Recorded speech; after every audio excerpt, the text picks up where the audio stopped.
Ashley. Happy birthday to you. I feel like my eyes watering. Welcome back to the Daily Humans podcast. I'm Nina, and this birthday girl is Sam. I'm Sam. It's nice to meet you. I'm the no. replacement for Ashley. I'm turning 29 and she's turning 25. Ooh, that's nice. Yeah, this is an AI robot. Can't you see there's a lot of things different about me as Sam? Yeah. That's right. Audience, listeners, can you pick up on the difference? Watchers on YouTube, can you pick up on the minor differences? Because they are quite stark. Who is this woman? Who is Sam? Where has Ashley gone to? I guess this episode we shall find out and solve the mystery. Maybe the aliens finally took her. Maybe she's standing out on the top of a hill wearing neon. And the alien saw her and came and thought, yes, you're wearing orange. We like it. We'll take you. And up she went. Maybe that's what happened. Stay tuned for the next episode to find out. Thank you for joining us. Do, do, do, do, do, do. Hi, I'm Ashley. Nice to meet you. Nice to welcome you. Thank you, Nina. I love when she sings in what I call a very timeless voice. It reminds me of the songs that my grandparents listened to. It's just the melody.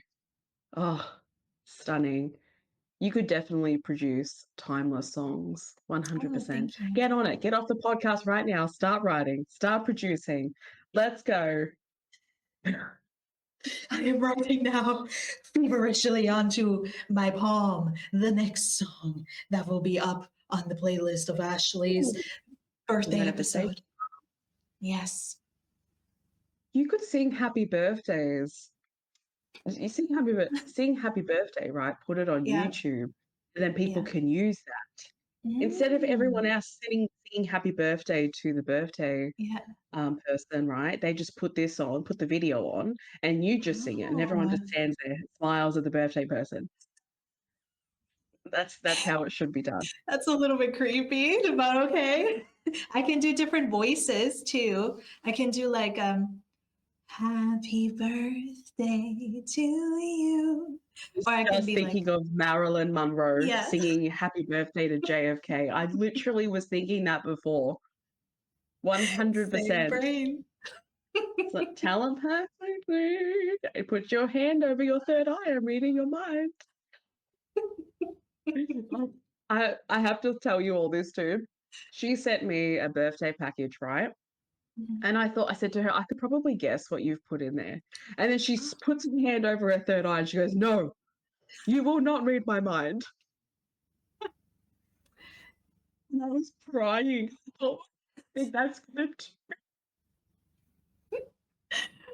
It's the thing that she just keeps doing now. Whenever she's like, I don't want you to read my mind, she puts her hands now one on top of her head and one over her third eye. That's going to block it from, being transcended to me. Yeah. Ashley is very, very good at picking up what you're thinking about or what you're feeling. So it feels sometimes like an invasion of my privacy. Like, how dare you find out what gift I've given you? Like, stay out of my mind. And then I'm like, actually, no, it's a me problem because I always think about it. Like, if she said, what did you give me? And then I envision it and then she picks it up. And that's why now I just cover my third eye and I'm just like, no, you're not going to find out. And she's not. She has no idea what's going on. That's what she thinks. I don't read her mind too without like some kind of just casually, without consent sort of thing. It's just when I'm picking up on what she's sending me without even her wanting to send it to me, then yeah. Also, we're I've connected. met some of her family members, so I might as well just find out what's in my package. Yeah. Why not? Yeah. Why not? Honestly. No, I love that though. Real quick to go back to the birthday message, I can do another voice for anybody out there who's interested. This is the like Elvis-ish man voice. Happy birthday to you. Happy birthday to you. Happy birthday. Maybe I shouldn't have done Elvis. Yeah, he's problematic. Yeah, no. Anyway, man voice. Happy birthday to you. Happy birthday. That might be the Robot. creep version. I don't know. And That then was like a we, robot, like an AI version. Happy birthday to you. Happy birthday to you. Hip hip. Hooray. Hooray. right? I forgot the hip hip hooray. That's an Australian Yeah. thing. Okay, we're Yeah. gonna redo it. We're gonna redo it. Oh, she's gonna Take two. redo. Here we Yeah. go. Put your volumes up. Here we go. Turn the beat up. Happy birthday to you. Cha cha cha. Happy birthday to you. Cha cha cha. Happy birthday, dear Ashley. Happy birthday to you. Hip hip hooray! Hip hip hooray! And then I blow Yeah. my candles out, and then we cut that cake, and then everyone gets a piece, and everyone shoves Mhm. it down, and then everyone's like with cake all in their teeth and all over their mouth, going, "Oh my gosh, this is so good!" And then yeah, we move on. What kind of cake do you like for your birthday, by the way? Oh, my mum's mud cake is dynamite. Nothing beats her mud cake. But also I'm kind of adventurous with cakes as well. I would love a smash cake. I would love um oh, one time I had a chocolate Nutella heart as a cake. And so it's like it Wow. was like a big heart and then you break it open and I supplied strawberries and I put the strawberries on a tray and then like broke the heart open and then let the Nutella drip all over the strawberries. And then we like broke it up. So people had chocolate and they had strawberries and then yeah. So I'm kind of like a mixture. There's not a favorite for cake. I'm not Mhm. a dessert person, really. I'm more a savory more than a Mhm. sweet. But I'll find ways to, make it groovy because why not? Like this Yeah. year, I'm having I'm not really doing anything. And but I said to my mom, cake pops. I would actually love if we grabbed random molds and actually made it out of that, except for a cake pop, like the one on the stick, Yeah. turn it into like molds of, whatever, donut or I think she's got like some dinosaur ones, just random ones. Yeah, put some So cake in there, then dip it in some chocolate and kumbaya, and that's the shape and that's what it is. Happy birthday to me. I love it. Give me the randomest thing oh, I'm so excited to talk about the new stuff that they bring out. It actually just thrills me. They brought out, and I don't know if you guys have seen this, I'm sure you have, but you have a cake, right? And they put like a wafer um cover like on the top and it can say whatever you want, maybe like happy birthday, Jan, love you, or something like that, right? And then they put a layer of icing around and they put another like wafer one. But this one is, you can burn it. I don't know if you've seen it, but you no. burn it in the middle and then it burns out and it shows the message underneath. Oh, absolutely creative. You lot are creative, to invent something like that. I got it. I got it as a cake for someone else. I brought it for their Mhm. birthday and I'm watching it. And I'm like, I'm so excited. I'm excited for you, but also this is exciting. This is thrilling watching this happen. I love people getting creative with cakes. You don't just have to have a cake and candles if you don't want that. You can have a smash cake, you can have a donut cake. We've done that before where you get Krispy Kremes and you stack them. You can do that. You can do whatever you want. It's your day. So Love yeah, that actually. That's incredible. That's really, really awesome. I so had no fun. idea that existed. Oh, when we see each other physically and I'm able to celebrate her birthday physically, I'm just gonna like she's gonna just be hit with a bunch of Aries energy when her birthdays come, honestly. Being in like so far away in long distance, there's just so many things I can't do. And that just feels so suppressive, Yeah. because I don't know if you've seen the movie Cloudy with a Chance of Meatballs. Have you seen that movie? I feel like I have a long time ago. Yeah. He invents a machine that Yeah. makes food come out from the sky. Have you seen number two, the I don't second think one? so. Oh, I'll explain it quickly. He invents this party box, and when you push the button, it explodes confetti and like a paint, like a rainbow paint.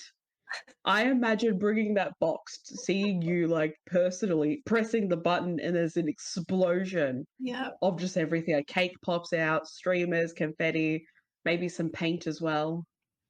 That's what I imagine it as. You're amazing. And birthdays would be amazing spent with you anytime, even without any of the glitz and glamour. But yeah, it really sucks. Like coming up with ideas for like parties that we can do. And I have so many ideas and I can't, but they require me to be there in person. I'm just like, oh, why would you do this to me right now? At least make flights No. free for everybody who has a birthday, right? So they can decide, am I going to fly somewhere or is somebody else going to come and visit me? At least make that a thing, airlines. Like, why don't we have that as like a promotion? On your birthday, you get a free flight. No questions asked, no like backwards policies. There's a luggage included. You arrive safely and in one piece on a safe airline. Like, let's make that happen. Like I would totally fly with you forever for the rest of my life if you made that a thing. But anyway, I digress. I'm going to enjoy the day when we can celebrate together any day. Any day will be, honestly, the day we meet will be our birthday. I will make that a party one way or another. So you better prepare. Yeah, okay. I better prepare. It's going to be a competition at this point. Yeah. They'll be like, no, I'm going to explode the space. No, I'm going to explode the space. That will be us when we meet. That will be the Yeah. first thing that we do. Go back Yeah. and forth on it. I'll offer to do rock, paper, scissors. She'll say no, because that's Yeah. been a new thing too. And then we'll just have to, I don't know, let it flow. Ask the universe. Say, universe, what do you think, mate? You tell us. And just wait for a sign. Yeah. You know It's what we been should a new do? thing too. Huh? What'd you say? Sorry. It's been a new thing too for me to say no to rock, paper, scissors. Oh, jeez. It's just the joy. Those are just joyous moments. You Yeah. know that it's not a confrontation, but you know that the rebuttal's going to come, but you're like, oh, yeah, okay, bring it on. Bring it on. Yeah. It's like what Kat says that when it's someone that you're so comfortable with, no matter what they say or no matter what happens, it's absolutely fine. Like she could say to me, I'm so competitive right now, I'm going to win. You're going to lose. And I'd be like, okay, accept. I I feel might the challenge exact her. opposite. I feel like you're gonna win, but I'm gonna try my damn Here we go. hardest. You can't outdo my love and effort. Try your damn hardest, you're going to win. Because your girlfriend, you're a Cancer, Yeah, right? You Cancer star sign. You will 100% flood me with the pearly gates of water yeah, and wash me out yeah. of the competition. I can totally see it. But No, if I you're have to just gonna say this, I cry.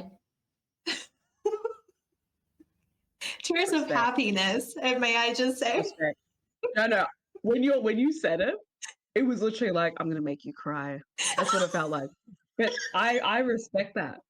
I respect that completely. I have no rebuttal for that. That's okay. I'm currently crying right now. My eyes won't stop watering. So yeah, all good. But only Nina. I'm not validating that for anyone else. Okay. I've cried enough over people. and it wasn't worth it. So at least these tears will be worth it. Oh, That's where I see it as a win, is that these tears would be worth it. yeah. Because once I start, she would give me a tissue. She'd be like, "Oh my God, I'm so sorry," and then give me a tissue. I would cry too. Yeah, we'd cry together, so it's fine. Yeah, to be a flooding. The rooms that we created in an explosion of party would essentially be ruined by the water flooding from our eyeballs, our tear Yeah. ducts. Yeah, that's a horror movie. The women that never stop crying, and they're just locked in a room and it just keeps coming out. You're like, "Well, I don't know what to do. I don't know." It's just the whole movie. The room filling up with water. There is a movie called Bride Wars, I think it's called, about two Oh best friends who are yeah. getting married.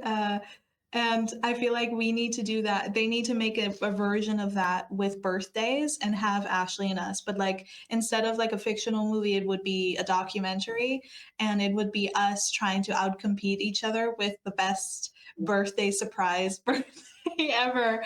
And yeah, and then we'll have that moment, Ash, that we just had. I'm like, I'm gonna make you cry. Tears of Make you happiness. cry. Hmm. Yeah, exactly. Like a little bit of oomph to it, but like tears of joy. Yeah. You're gonna take it, but you can't leave it. Yeah. Oh, Hope you all having a lovely Sunday. Or if it's morning for you, then I hope you do have a lovely Sunday. The day that this episode comes out will actually be the 30th of March. So we're obviously not recording this on the actual day. But also too, thinking of ideas of what to do for this episode, just know people that we were kind of, struggling to find what we could do and just flowing. So, flow with us for this episode. Let's all yeah. just flow together as we move through the next year of our lives and turn another year older. Yeah. Some people are turning 30. We're 30 next year, so I'm going to essentially prepare for the ending of the 20s and do Yes. so in a flow. Let's flow. I'm gonna cry. See, you already won. We haven't even started. I know it's a weird transition. Yeah. But I'm happy to do it with you. That's the thing. And I'm glad we've been able to spend our 20s with each other. I feel like this is already at the end of the episode. Thank you guys for joining us. Tears. Yeah. Bye. Yeah, but I'm glad to have been able to spend my 20s with you and have had the time and to celebrate a little bit today. I came up with the idea and Ashley happily approved 29 questions for 25 years. There might be a few extra here and there, a few strays that I just thought of at Hear the all end the of, voices. yeah, Oh, questions. they're fun. You get to know It's Ashley, I get to know fun. Ashley. And what is life other than continuing to grow with each other and get to know the new versions of ourselves that we're growing into and the old versions that we're growing out of? So join us. We're going to celebrate Ashley and her amazingness, her beautiful, beautiful hair, and she's just stunning in every single way, in my opinion. And if you have a problem with that, come meet me outside. If you guys remember the meme from years ago, catch me outside, how about that? That's what I'm saying. Catch me outside, how about that? Oh, jeez. Oh. Just to say this too, but these 29 questions are for yous as well. So I would happily Mm, ask any of you these 29 questions too. But if you want to answer them, feel free yourselves in the comment yeah, section. Or whatever you yes. please to yourselves. It doesn't really matter. You do you. But you know, sometimes when I'm watching videos and questions are being asked, I also answer them to Mhm. myself or out loud. You know, when you're watching game shows and Yeah, you answer the question and you're like, I totally would have won. I would yeah, would have won.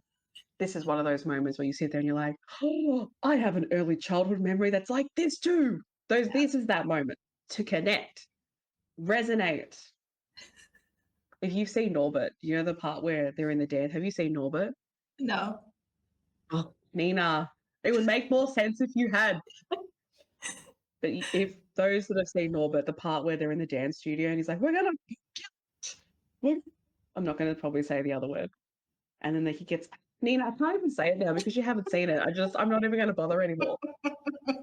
I'm so I'm going to sorry. send you a video. Netflix, you have no excuse to not have watched it. Is that I'm going to, is that huh? an animation or like Definitely not, my friend. It's Eddie Murphy's in it, and I've seen it. essentially I've seen you've it. seen it. Yeah, I've seen it. Never And mind. there's like Rasmusha, and then Yeah. she marries Norbert. Yeah, do you remember the dance scene Yeah. where the dance guy's like, "We're gonna percolate, we're gonna." What I was thinking of. That's what I was thinking of. Ride the hose. Take me to jail. Take me to jail. Crying at that part. That was hilarious. Yeah. And it was a Wayne brother too that played that character. I don't know if you know that knew Ah, that, but he talked about it in an interview. He's like Eddie Murphy. He'd never heard Eddie Murphy laugh, but when Eddie Murphy watched that, like when they allowed them to watch it afterwards, he was absolutely like laughing. It was funny, yeah. definitely funny. But yeah, join in. Let's all get together, huddle Yes. in, and do 29 questions. Yeah. Like start the game. The game show title's going to pop up now. Yeah. What's in our TikTok? I was thinking we're in the wrong episode. I'm not doing what's in our TikTok collection. Oh my joys. 29 questions for 25 years. Question number one, Ashley. What was your Oh, earliest memory? Ding, ding, ding, ding, ding, ding, ding. TV show host. I can't answer it. I literally have nothing. I'm gonna have to forfeit. No. Failed. Minus $100.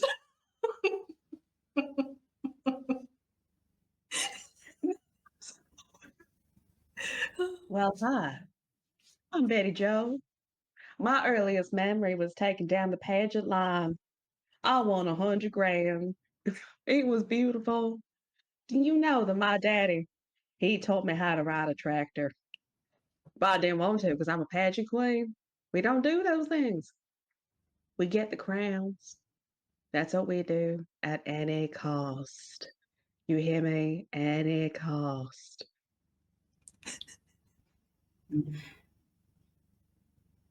Thank you for joining us today.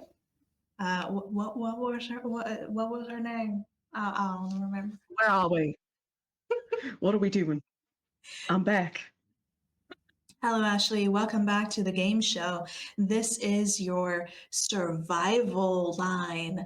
Do not drop this Ooh. opportunity. A second chance has been bestowed upon you. So I shall repeat the question. Take your moment to think. What's Okay. your earliest childhood memory? My mind is depicting between sarcasm and real. My earliest childhood memory. In serious note, it actually took me a bit to actually think of really good memories as a kid. I'm gonna need 5 to 10 business days. There definitely is one, but I'm trying to trigger the early mind to wake up and the memories to just flood in. Um, okay, this might be incredibly random, but I'm gonna say it, okay, because it popped into my head. The earliest childhood memories that I have is getting a lunch order. And if you don't know what a lunch order is, it was the most, I don't know why, but for my child self that struggled with school, it was the most glorious part of the day. For those in Victoria, Australia, that know what a lunch order was back then in those brown bags, you get it. You get it. So our parents, Nina, would write, there was a menu, and you write down obviously what you want and the price next to it on this brown bag, right? And I would always get this round pizza, and I loved it because of the texture of it. I don't know, there was something about it. I just loved it so much. So I used to get that frozen oranges in a bag, and you used to Nice. get a ton back then for 50 cents. You used to get a full bag for 50 cents. These days would be $100. And then a Big M, right? Sometimes a Big M, sometimes orange juice. It just depended, right? Anyway, I'd sit there my child self would sit there feeling so excited that she is getting a lunch order for lunch, because it was kind of rare, understandably so. So it was sort of a once in a what's the word? Once in a blue moon sort of thing, which is okay. That's why it made it more exciting and you're more grateful for it. So I used to come, like one of the students would go and pick up the lunch orders carrying a basket, the shopping basket. And I remember it was red, right? So to go pick up the lunch orders for your classroom, come back, put it on the desk, and you'd have to wait until the teacher's like, you can go to lunch now.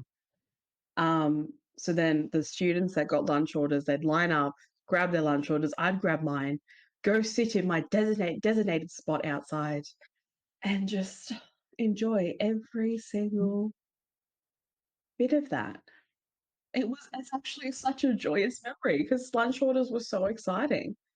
It was actually really exciting. So that's my earliest, but also exciting memory. I love that.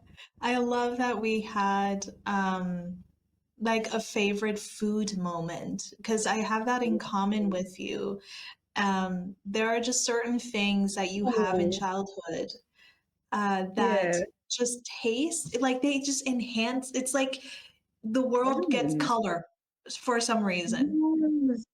That's a good way of describing it. It Yeah, literally is. It feels so good, obviously. It's like a boost of yeah, dopamine from that moment of sitting there and just yeah. enjoying this. Yeah. What were your favorite foods? Okay, so it wasn't food in particular, it was food related. And there was a drink, and it doesn't exist anymore as far as I know. Anybody in Germany who may be listening to this, or maybe this was a thing globally, I don't know. But there was a Mm. drink back in the day. You know how we had Capri Suns and stuff like that? Well, there was another drink too called Q or QU, one of the two. And it was like this particular apple juice drink, but it was the best apple juice. It was a particular Yeah. taste that this one had that no other apple juice had. And I was obsessed. And I remember um, every time, or not every day, obviously, but there would be days where my mother would pick me up from school and I would be like, Mom, can we go get this juice at like this corner store down the street? And sometimes she would Mm. allow me, and dude, it would be the best day of my life. That, and you just sparked another memory. My mother loves to swim, like that's her thing. I grew up in Stuttgart, southern Germany, so there weren't a lot of beaches. People swim in rivers. We don't do that. Um, that sounded a bit Don't do that elitist. here. We don't do that. Not knocking anybody who does. If that's your thing, that's fine. I'm concerned about bacteria. Anyway, No. um, We're not no, concerned here about that. Not at yeah. all. There used to be like, I don't know what it's called in English, but in German it's called Schwimmbad, Schwimmhalle, Schwimmhalle, I Kimba? think. Yeah, it's Ooh. like this essential designated area where you can go swimming. You can go with your family, you can go with friends. It'd be like this pool, it would be gated. There would be restaurants and stuff, and you can go there every summer when you had like school break and stuff and enjoy your time there with other people. And so this particular place, there was this, I would say, small restaurant there in Stuttgart, and you could go swim, and then you can go in, you can order something to drink, have a little bit to eat, and chill. And they had this ice cream, and I don't remember what it's called. It was called something Bear. Bear was in the name, and it was this perfect blend of caramel, vanilla, and chocolate. And when I tell you my life was made, Ashley, when I had that ice cream, what was it? Brown Bear? I think it was called Brown Bear, the ice cream. You can't find it anymore. It doesn't exist anymore either. But it's just, there were She particular chose the bear. tastes, right? There were particular tastes that you could only get fulfilled when you were a child. And I know taste buds change as you grow older. So maybe that's the thing. But I love that we both have like a connection to childhood and food. Definitely. Yeah. Mm. That's a really nice memory. And you definitely chose the bear. She chose Yeah. the bear. The bear was the Again, one. always. Mm. Always. I even had, as you were talking, Yeah. another memory pop up of there was a milk bar across from where we used to live. And after school, going to that milk bar was just a core memory. Yeah. And there was a fish and chip shop next to it as well that used to sell $1 chips. And it'd come in a big bag or it'd come in like the newspaper kind of thing, $1. And I used to Wow. share that with Kat, who was in the previous episode. We used to sit at the front of my house on like the little step and we would just share those chips amongst each other after school. He only lived like literally the other side, Yeah. so wasn't far away. They are some pretty good memories, Yeah. definitely.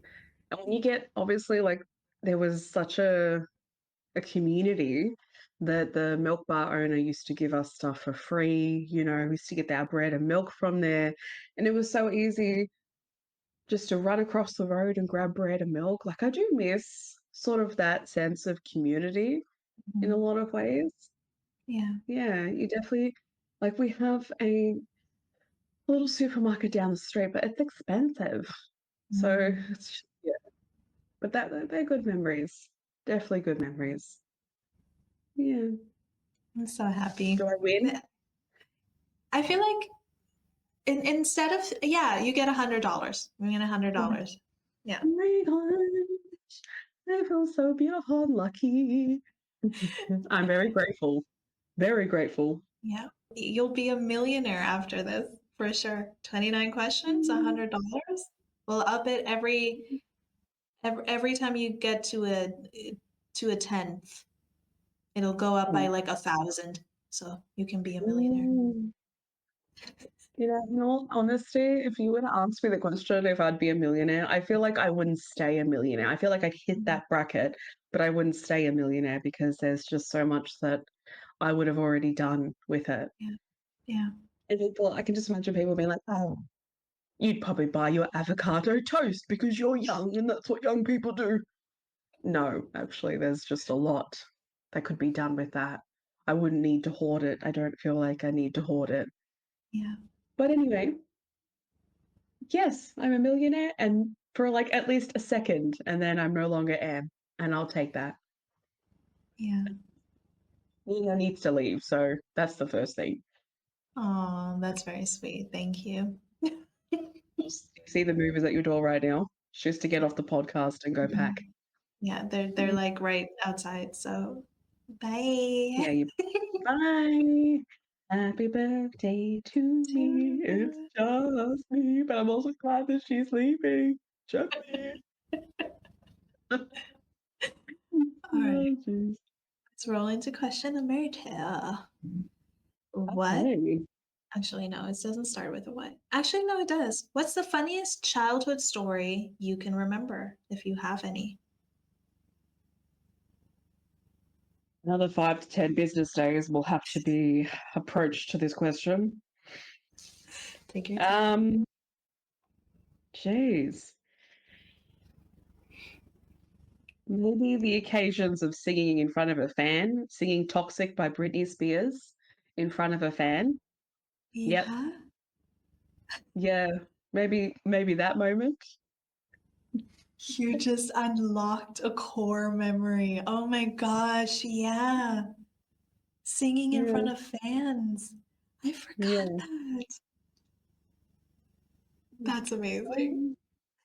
Um, Another funny one would actually be convincing myself that I saw Santa and his reindeers. And I literally can remember looking at the window and it was kind of like a brightish night. And Mhm. yeah, the next day I was just so convinced, you know. I had actually programmed myself to be convinced. So it wasn't a lying thing, it was a I definitely saw it. I definitely saw something. Yeah. So that's pretty funny to think about. Maybe it was something else in the sky. It was a bird, it was a plane, it was definitely an alien. Seeing aliens since childhood. Mhm. We've always Mm. been connected. I know they're not overly funny, right? But I'm sure there's other things that my child self has done. Yeah. I just can't fully remember it right now. And don't worry, I had some time to think about it, but um,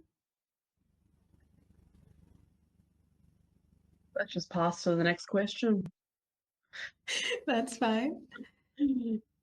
What's something little you was absolutely obsessed with?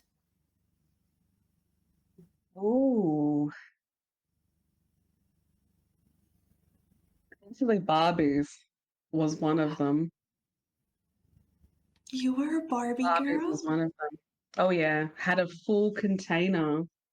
Used to get them as gifts for Christmas. Um, Wow. and we also had rabbits at one point as well, and they actually chewed my Barbie's legs off.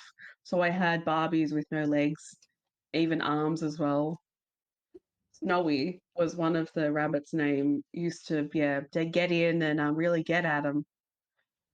I swear to you, all of you right now, one day I will pull that box out of the garage because it's still there. I know where it is, and I will show you what they did and what my child self did to those Barbies. Mhm. Actually, this is kind of a funny thing combined in with the second question. My child self used to cut their hair and color their hair with texture and do Oh, all sorts of like crazy styles and stuff. Yeah, so I've always just wanted to color my hair. It's always been there, the desire. So I used to do it to my Barbies because, you know, she couldn't do it to herself. My child self couldn't dye her hair, so yeah. the Barbies copped it. They copped a lot of things, making Ken and Barbie make out just casually. Even having moments of replaying what you see in movies of like, oh, you caught Ken in the bed with another Barbie. Oh my God. Used to play out those scenes as well. Cheating Ken. I love that. Oh my I know. gosh. I don't And know if I you had, remember the yeah, stories you used to play out with your Barbies, but when you think back to it, it's like yeah, interesting. yeah. I think there's a whole TikTok channel that's based upon this, like a guy that plays Barbie and like Ooh, creates yeah. crazy storylines with them, and every single video is a new episode. Really creative and cool. I need to Yeah, find that. yeah. I'll send you the link. Yeah, send me the link too. And also Brat dolls. Did you ever have Brat dolls? I I was think never a Barbie my girl, so brats were mine. That was my um, thing. Yeah, I was yeah, like, they're so that's much the better. vibe. Yeah, in a lot of ways, I definitely agree. There was a lot more options for cooler clothing and hair as well. Yeah. Yeah, and they were absolutely a vibe. Still are, in my opinion. I had a Yeah, thing against good Barbies when I time. was a kid, actually, to the point where my mom, I was very much a tomboy growing up.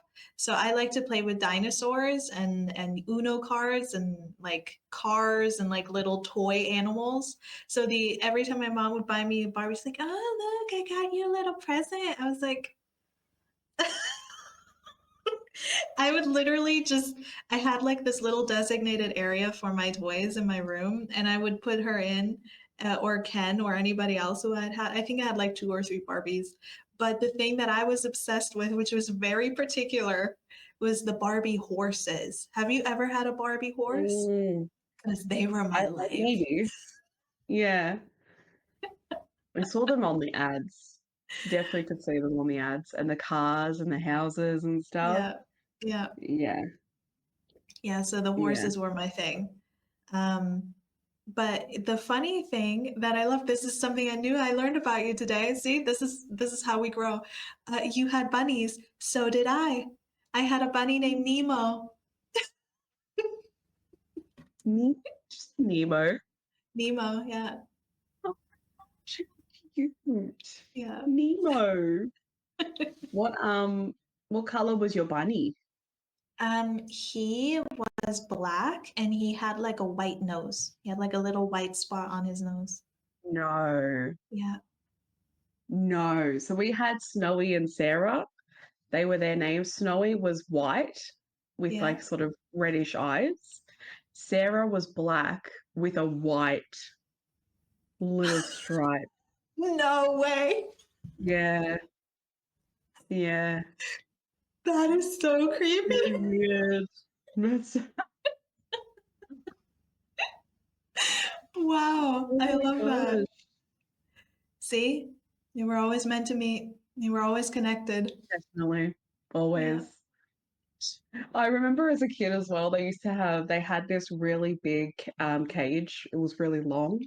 And as a Hmm. kid, I used to crawl through it for fun. Used to play adventures with it because it was big enough for us as children. Yeah. Um, and one of them, yeah, I think Snowy was a boy and Sarah was a girl, and I think she had I don't know what it's called, if they're just called little rabbits, or I think there's an actual name Yeah. for like baby rabbits, but yeah, had baby rabbits as well. Oh, so cute. Yeah, good memories. You learn something new every day, you guys. Yeah, definitely do. That's why you do the questions with your friends. Yeah. Go right ahead. You never know. There's so much to talk about. I mean, 29 years of life, there would be some stuff, and not just the negative either. Can I ask you, because this is something that I've been struggling with a little bit, and to anybody out there who's listening or watching, you can chime in if you have this as well. You know, you think 29 years of life, it doesn't feel like it's been that long, and maybe that's just because of our experiences growing up, but like it is a while. I'm not going to say it's super long because it's not. It's still a short amount of time, but like it still feels literally like I'm a teenager at times. And I don't know if you Yeah. feel the same way with like when you look back on the past. Does it feel like it was forever ago or does it feel like it wasn't that long ago? It's like it was forever ago, Yeah. honestly. For me personally, a Yeah. long time ago. Yeah. I've pushed it so far out Yeah. because it's like it's the past, it's staying there. Yeah. It feels like 21 feels like it was 20 years ago. Mm, Yeah, yeah. I do that's feel amazing. older than what I actually am, Hmm. I probably love because that. everything's cracking and the knees don't work too well. So, The back. People say this like as a joke. Oh, I'm in my late 20s now. I'm not, and then they make like cracking of the back or like back pain jokes, and I'm like, that is real. real. It's so real. It's Yeah. just the first thing that happens in the morning and the last thing that happens when you go to bed. Yeah. Good morning. You're like a porcelain doll. Got to get up. And then the arm, you move your arm, and it's other Yeah. arm, do your neck. Oh. Everything is stiff. Yeah. Stretching, my friends. The Yeah. older we get, the more important it is. So, But okay. Next question. What's a food you absolutely hated when you were a kid? Tell me you have one. oh, cabbage. Easy. Bam. Cabbage. Couldn't do it. Couldn't stand it. Smelly taste. Oh, plain. No flavor. Right. Yeah. And I love it now. Isn't that funny? 29-year-old. Now, well, technically I'm still 28, but 29-year-old, love it. Hmm. Bao bun, fish, Yeah. cabbage with lime juice, bomb. Absolute bomb. You should all try it. Delicious. I want one right now. Yeah. Let's have that when I come to Australia. Oh yeah. I want to eat it with You'll you. be, it's so fresh. I don't know, but Mhm. there's something about it that's like it's a palate starter, in my Yeah. opinion. Yeah. A great palate starter. Yeah. Mm. For me, That it was was the answer of the spinach. question. For me, it was I spinach. get that. I could not do Totally it. get it.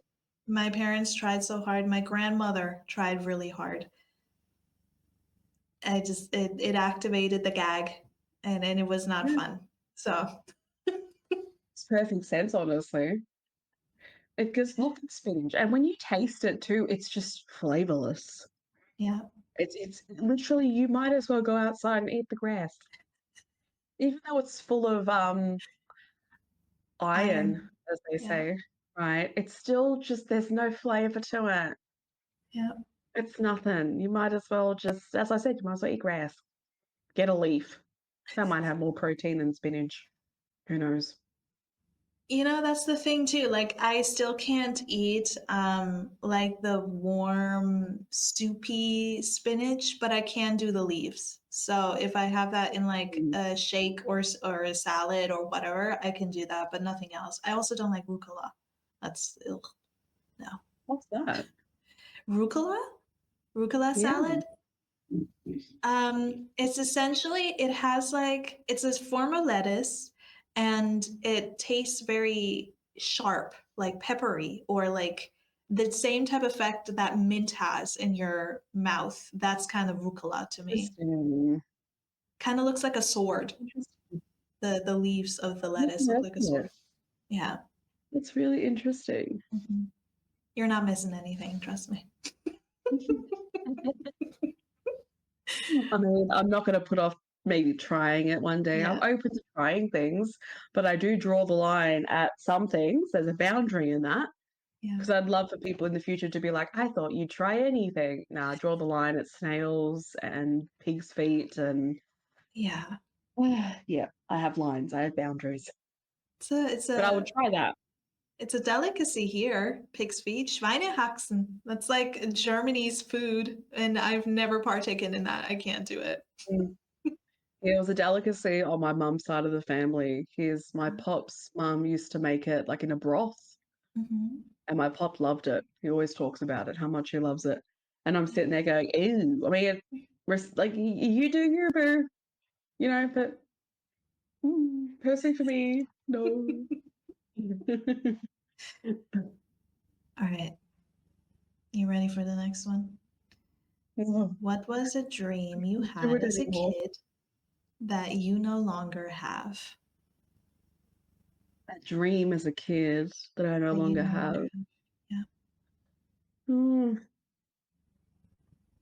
Well, I guess living on a different planet is out of the question. Um,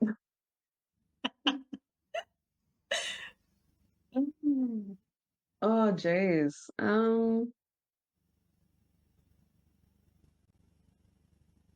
know it shouldn't be a hard thing to think about, right? But at the same time, some of these things I could definitely still see myself in and doing as an adult. I still feel drawn to it in some form. Hmm. Hmm. We can move That's forward to another a question. question. We can do another question if you'd like. Oh, yes. Path, push the button. Ding. Path. I could probably say one actually. I think I thought about becoming a teacher, but I think the Mm, idea was to become a teacher to essentially do what the teachers, how do I say it? To not do what the teachers that my teenage self and younger self experienced, to do mhm. the opposite of what they did and Yeah. be the version of a teacher that I wanted and needed that for other students. So I think it was more like Mm, a, what I didn't get, I will yeah. do for others sort of thing. Yeah. So yeah, that's definitely a one. Yeah. Okay. That's a good one, actually. I like that. Okay. Mhm. What's something your younger self would be shocked to learn about your life now? She'd definitely be shocked. She'd probably see me and not believe me that it's actually her. She'd probably want ID and birth certificate and everything to make sure that she's looking at the person that she's looking at. It's actually her. Yeah. Yeah, I definitely think she'd be shocked at. Look, I'm not going to get too deep, but I definitely think she'd be shocked at sort of the existence for starters, Mhm. and just I guess secure. Mm, Secure and grounded. I think is two good words to describe it. yeah. It's always been chaotic through my 28 years of life. And I say 28 because 29, I haven't actually lived that year out yet. So Yeah. 28 years of life since birth, it's been a lot of chaos. And I do know that younger selves didn't particularly see the chaos ending. So I Mm, think her seeing a more grounded space, even though there's still, ups and downs, which is, a given, it's a lot more present.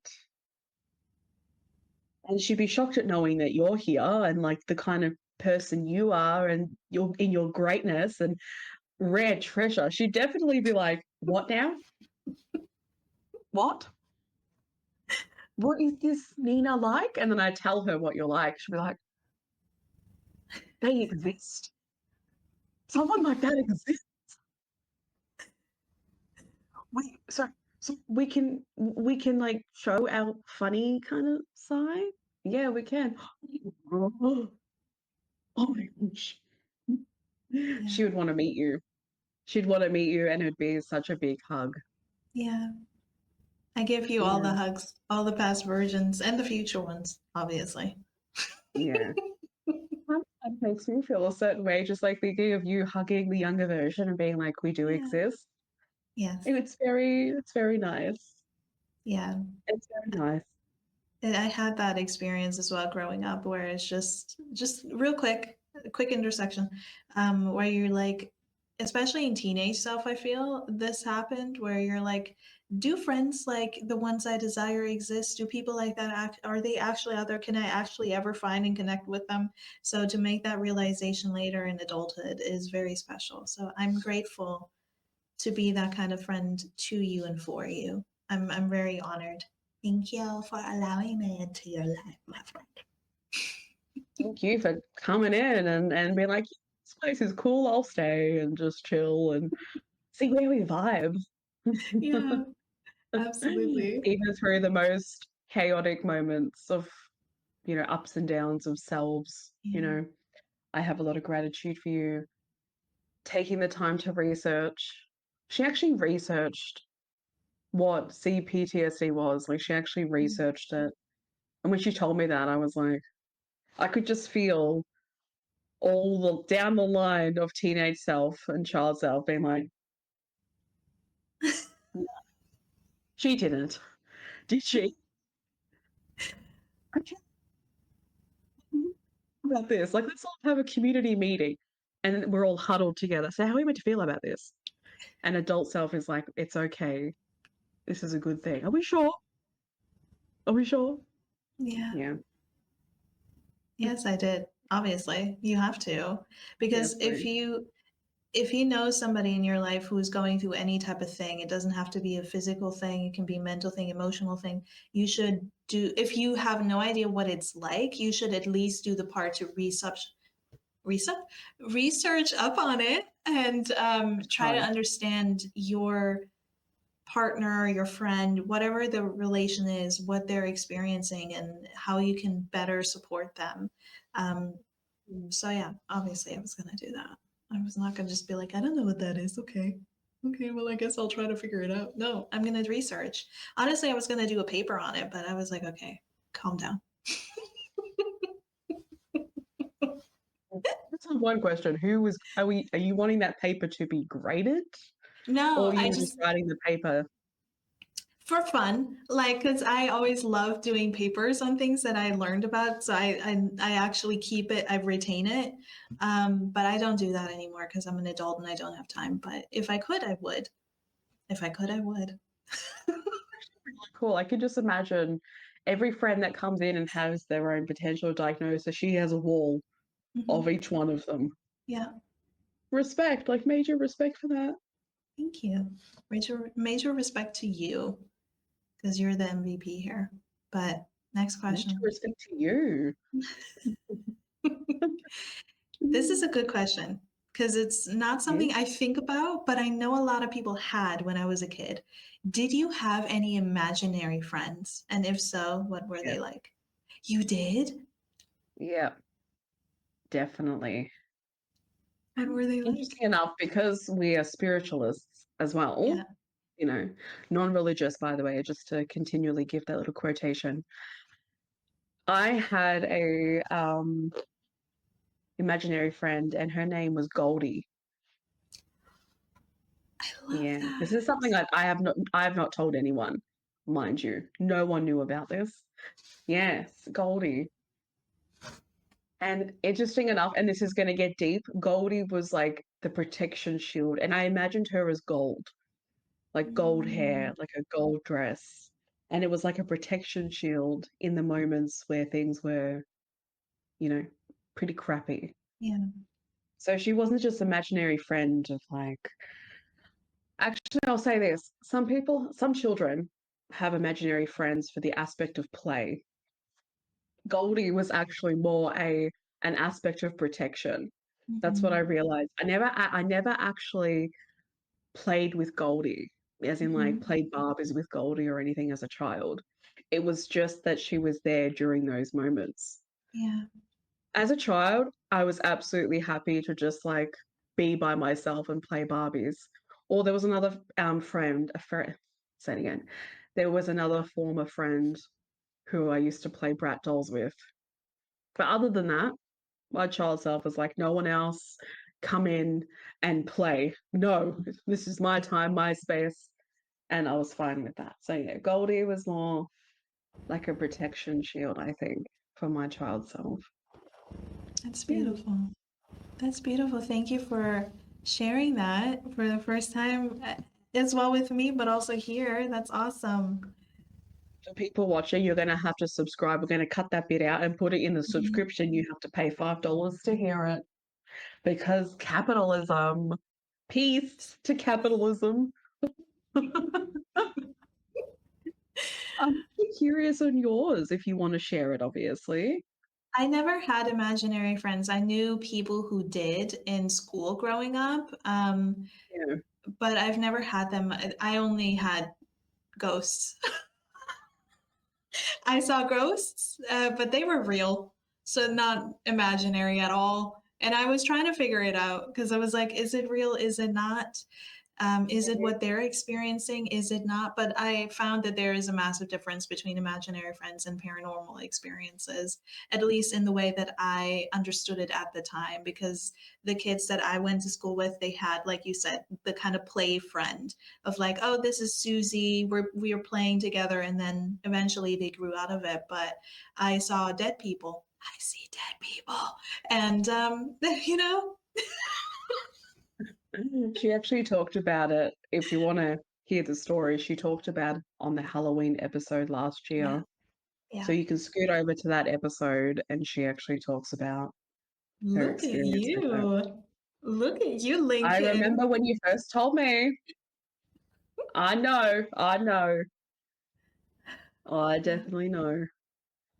But it's honestly, what would you have rathered, an imaginary friend or that experience? I can imagine you might pick imaginary friend, No, ghosts. maybe. Oh no. Yeah, ghosts, definitely. Because it opened me up to more, the supernatural side outside Mm, of what other people knew to be normal. And I never had anybody to talk to about it because I was a kid. You don't just, hey, do you guys see mm, ghosts? That was not a thing, especially in Germany at yeah. the time. So it was something that I had to come to terms with, but it enabled me to go inside and kind of have my first bouts of, I don't know what to call it, like sensitive people lifestyle things, medium Yeah. things. Like, I don't know what to call that, but I was able to, through that, obviously it scared me, it petrified me every single time. And I couldn't Mm, understand it, but it connected me with, I don't know what else to say other than the source within, like soul, like whatever is within us that connects to higher places. I have no idea how to describe that, but it it connected me with that. It opened up my mind and it helped me place a trajectory where I am a more open-minded person and I am able to conceive that there is more to reality than just the physical. And yeah, mm, it solidifies for me when I've mm. had doubt, I guess. But yes. I didn't expect you to actually choose ghosts, but I also get why you did. Yeah. Yeah. Yeah. Respect. Thank you. Respect to you Thanks as for well. respecting it too. They're like, yeah, we're the boss. Definitely pick us. Yeah. Shout out to Goldie. Thank you for keeping our girl safe throughout all these years. Thanks, girl, wherever you are. Okay. What's a silly misunderstanding or belief you had as a child? For example, quicksand or anything like that's really irrational, that's significantly only a child thing. For me, if I'm able to share real quick, it was my mom always threatened, well, threatened lightly in a joking manner. If I keep rolling my eyes, they would get stuck to at the back of my head. And I believe that up until my early 20s. So, Mm. Well, I guess it's similar to my answer is like if you poke your tongue out that it's going to permanently stay like that. Yeah, so when oh, I used to poke my tongue out as a kid, I used to get told if you do it again, like, and if you do it for too long, your face is going to stay like that. Or if you make like a face, like if you give them a look, they're like, your face is going to stay like that. I don't know, right? I don't really understand it fully, but anyway, yeah, that's what I was told as a kid. that's so funny. I love that. We get told the most weird stuff. I actually got told as well that cabbages, like if you touch a cabbage, you get pregnant. That's how women get pregnant. That's what I was told as a child as well, that if you touch cabbage, and so you can probably understand why I didn't like cabbages as well, because it's like, well, yeah, that's what it was to me. It's like, why would you buy a cabbage then? Why would you chop it up if it gives you a baby? Makes no I sense. I heard that from a friend, but with watermelon. She was like, if you eat the watermelon seeds, you'll get pregnant. And that was, I would say, probably around 11, 12 when I heard that. And I was like, that is the most ridiculous thing I've heard in my entire life. And I didn't eat any watermelon. Your conscious self was like, maybe we should actually, take that information in just slyly, but make it out that we're not. Yeah. And then every time you thought of a watermelon, you're like, I'm putting the pips in the bin where they Yeah. belong. No seeds. No seeds at all. It's like, honestly, that makes more sense because it's a seed and it grow and you can basically tell a child that it grows from the seed. But Yeah. touching a cabbage, like, is it magic powers that flung through the arm and then into the stomach? You touch the cabbage, it's magic. Like, baby in belly. So interesting what people come up with. Very creative. It's Yeah. very creative. Yeah. I'll give him that. Okay. What's a TV show or cartoon that shaped your childhood? Oh, that's a good one, actually. Oh, Bear in the Big Blue House. We've spoken about that before. Oh my God. That was a big one for child self. Play School as well was a big one. There was this channel called ABC that we still have here in Australia, but it was more like kids, so it used to play like a whole bunch of kid shows. Um, and Bear in the Big Blue House was on at a certain time, and Play School. And do you remember the penguin that goes? Yeah. Yeah. As a kid, I used to think that was so weird, but also for some reason it was so addictive to watch.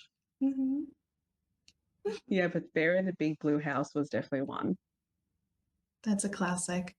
That's a feel Yeah. good one. Like, I feel like even adults can Mm. watch that. So if you guys don't know what it is, look it up. It's beautiful. I was not a Sesame Street kid. I was never into Sesame Street. Yeah. I was more of a like, yeah, bananas in pajamas, high five, which was something we had here in Australia. The Wiggles, just all of them were such a vibe. There's a theme song to High Five where they go 1, 2, 3, 4, high five. Like I still have the theme song in my head, so it stuck to me. Yeah.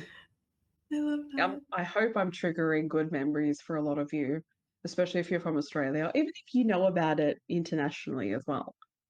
Good memories. Hmm. Absolutely. Mm. I love that. So yeah, you're such a good interviewer. I can imagine you sitting in the chair with your legs crossed and the notes in front of you. That's so beautiful. Thank you for that. And then you proceed to the next question. Oh, yeah. I try to do it more naturally, but it's 29 questions. I'm not going to remember them all. Like, my memory has been shot. So, I'm pretty sure they have notes there that help them, yeah. because I would need it too. Yeah. Yeah. Well, Ash, you have mentioned before to me and on the podcast how you love being a performer. Since you were a kid, you used to do dances and stuff like that. So, my question to you is, who was your favorite singer band when you were a kid? And who do you love to dance to? Oh, oh.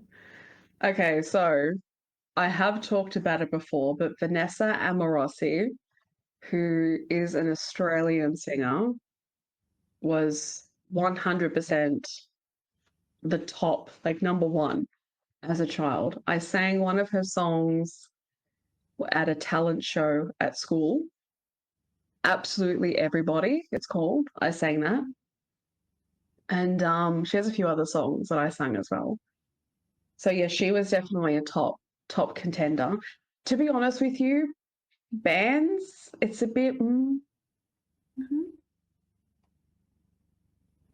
bands. Oh, I gotta think. Maybe Steps was one of them. Do you remember Steps? Five, No. 6, 7, 8. You never heard of them? Maybe Steps was one of them. But I wouldn't say they were a favorite or anything. It was just very catchy. Mhm. This kid, because I'm like this as an adult, there wasn't like a Vanessa Amorosi was probably the favorite because I used to listen to her songs on repeat. But as a child, I was also very like fluid, like a Mhm. flow within music, and used to like one song from Britney Spears, one song from the Black Eyed Peas, Mm. one song from this artist. And they used to sell CDs, and I don't know if they did in America or Germany, but they would sell oh my gosh, what were they called? Volume top 40 or something like that? Yeah, it was like CDs, yeah, with like Yeah. they could look so fresh. It was called So Mm. Fresh. And you'd get the CD, and there was also, I think, a magazine potentially, but you get the CD and would have like all the top songs on there. We used to listen to them a lot Yeah. on our little CD players. Actually, they were big, bulky CD players. Sorry, not even little. They were bulky, and you used to carry them or have to carry them around because they wouldn't fit in your pocket. So it'd be hooked up to your headphones, and then this big bulky CD player. Um, so yeah, it was very much a flow with artists, but Vanessa Amorosi was definitely a favorite. Nice. I Definitely a love that. favorite. I figured Yeah, when I was writing down the questions, yeah. like, I bet it's Vanessa. Oh yeah, it's Vanessa, and I still do listen to some of her songs now. I have absolutely everybody in my head right now. If only we could play it, but copyright is copyright. Exactly. How rude. Yeah, party crasher. Okay. Who was your first celebrity crush? Mm. Did you have one In or did you truth, I remember? didn't have a lot, or probably Ooh, none. nice. Let me think. I'll probably, I can say one, but I wouldn't say it was a crush. It was just sort of like, oh gosh, you know, as a kid, oh my gosh, a Cinderella Yeah. story, Chad Michael Murray. Yeah. Yeah, I Yeah. think it was one of those things, but it wasn't a crush. It was just a moment of, Yeah. okay. But you know Hottie. the thing too? It was actually him. It was the storyline of a Cinderella Yeah. story. Yeah, so I think for my child self, and it was more like the storylines and the people that were in Yeah. them, you know, that being played out. But outside of it, I didn't have a ton of posters of him on my Yeah. wall or anything like that. It was Yeah. nothing like that. I had, so this wall here was full of posters once upon a time, but it was different people. It wasn't just like one person, it was a whole range, like the Veronicas, Taylor Lautner, um, Britney Spears, you know, it was an absolute, it was full of everyone. Everyone was invited to the party. I just wanted a community. So I liked everyone, Yeah. you know? So yeah, I think from my memory, Chad Michael Murray was definitely in the Mhm. storyline of a Cinderella story. Yeah. But as an adult now, I have a lot of grievances with the behavior. Like, why didn't you stand up to her when they were doing the play? Yeah. But obviously he was people pleasing. I Yeah. know that too. So as an adult, you're sitting there being like, you didn't deserve her at some points. And then other points you're like, Yeah.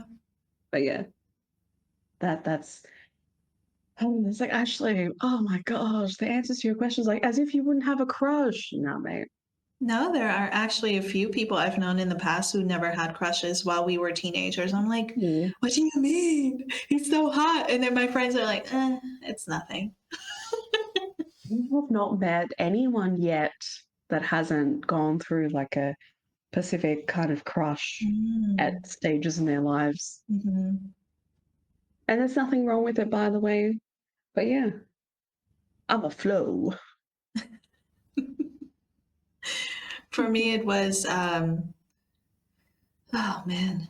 I think the biggest one in my teen years was Joe Jonas, like the Jonas Brothers. And that has been rescinded a long time ago. So before you come at me, but Joe Jonas was, I'm pretty sure, the love of my life at a certain point in time. It was like, Joe, when you look me in the eyes, tell me it's forever.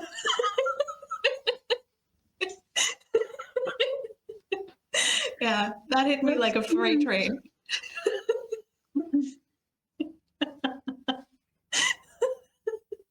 That's a good way to describe it.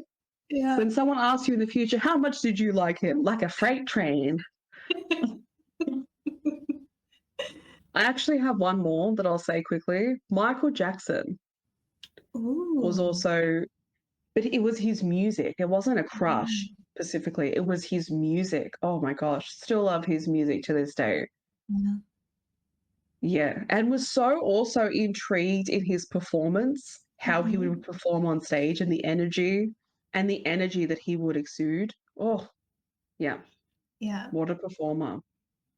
My dad was a massive Michael Jackson fan, so when I was a kid, he made me do the dance moves, like the crotch Oh grab and my gosh. the backward Yeah. slide. Yeah, that was my thing as a kid. I constantly did that. Yeah. with the hat and the glove. Like, Yeah. Yeah. gosh, I wish there was a video. Please tell me there's a video of you doing that. There must have been. I know that at a certain point in time I had pictures of it, but they do not exist anymore. I don't know where they went. Oh, Yeah. shattered. Yeah. Who knows? Maybe the universe might bring them back to the surface so we shall see them. Yes, Oh, it would be hope so. nice. Manifesting. Put it on the vision board. Yeah. Okay. What was one thing you thought you had all figured out as a teen, but then realized later that is not the case? Nothing. And then realize.